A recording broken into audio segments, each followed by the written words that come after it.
Todd Electric, you know, we're a rural electric cooperative, and we're just in the business of, you know, distributing electrical energy to homes, businesses, and,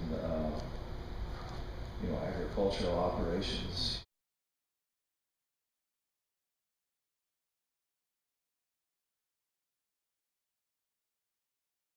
You know, as time went by, you know, WAPA and Rosebud Sioux Tribe negotiated on a, you know, a WAPA bill credit. Now, I'm certainly not saying that's a bad thing, but what it created for consumers was that this credit is somewhat of a moving target. In other words, it changes from month to month, so it really complicated, you know, consumers in calculating their own bill, because really there's no way for them to accurately calculate the tribal bill credit. So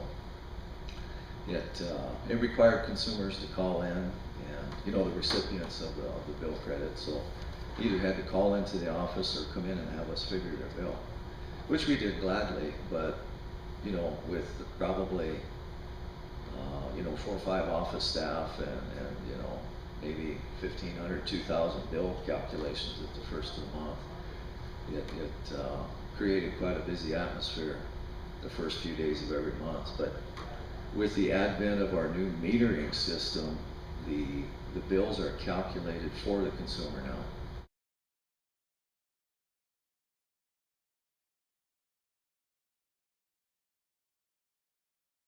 What we're doing with this demand control program is trying to lower or basically spread out that peak. So on the wholesale side, we don't get billed for that high peak usage if we can flatten out that demand.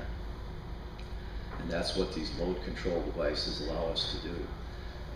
Since your water heater is generally like a storage tank, it's heated water, you know, 40, 50 gallons. And if we can put in a demand controller and say shut your water heater off for that brief period when we're having, you know, a peak at the co-op on our wholesale side,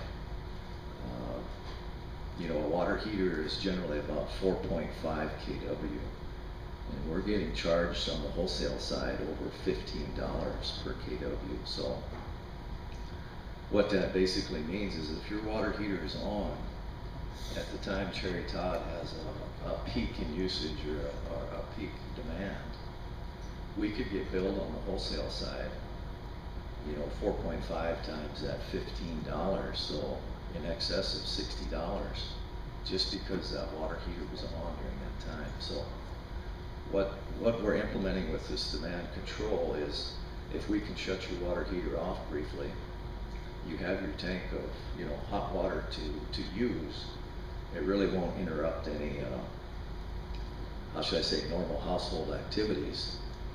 And if we can save on our wholesale power bill, that savings is passed directly on to the consumers, because that's a cost of our operation. I'm the General Manager and CEO of Brule and West Telecommunications. Thank you for this opportunity to join all of you today. I look forward to sharing our experience as well as answering any questions you may have for me.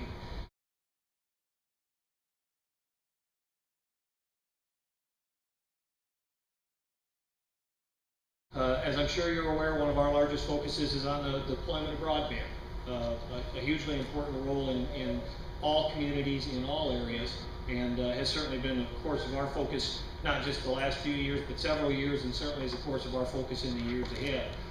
The broadband scenario is really twofold when you're serving rural environments such as the areas that Golden West serves throughout South Dakota.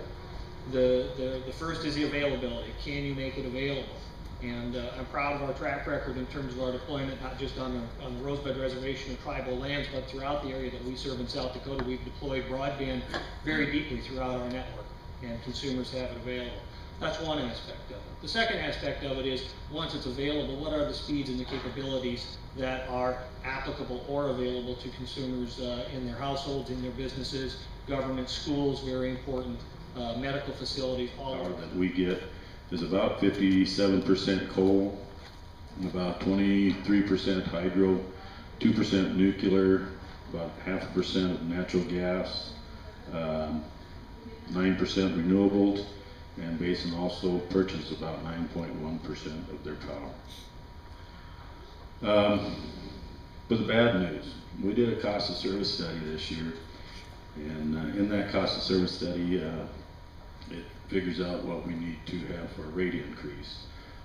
We had PSC consultants do it, and the increase, I believe I sent that over to Tony here a while back, and starting January 1st, it went up 6.5%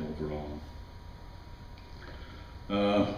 Like Cherry Todd, we are putting in the new metering system, the TWAC system. We started that back in April about 2010. We're doing it all ourselves, and we did a 3-year program, so by the end of this year we should be finished with that. Thank you for inviting us here today to visit with you. My name is Juanita Brown, and I am the Regional Vice President for External Affairs for AT&T.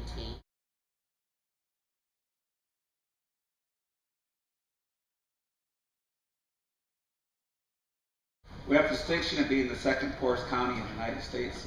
We beat Pine Ridge. Well, in the federal arena, what has occurred is that in the wireless world, and there are separate funds and dollars allocated, whether you're a landline company like Golden West or a wireless company like AT&T.